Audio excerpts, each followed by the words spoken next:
slobode.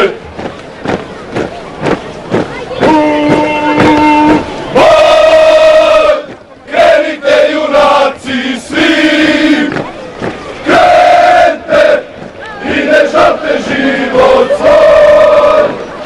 Krene ministar, krene čude bojave.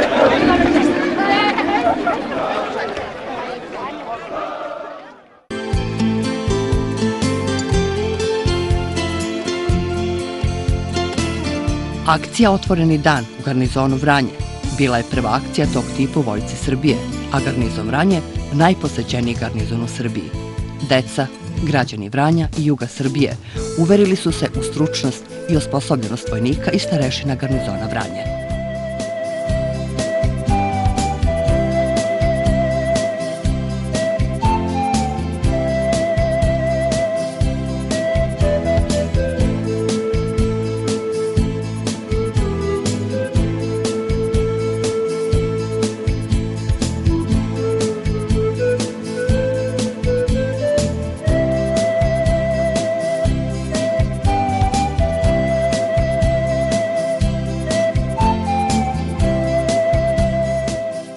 Samo u jednom danu kasarnu prvi pešadijski puk knjaza Miloša Velikog poseti preko 7.000 ljudi, što predstavlja rekord u Vojsci Srbije.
Kažemo živela vojska.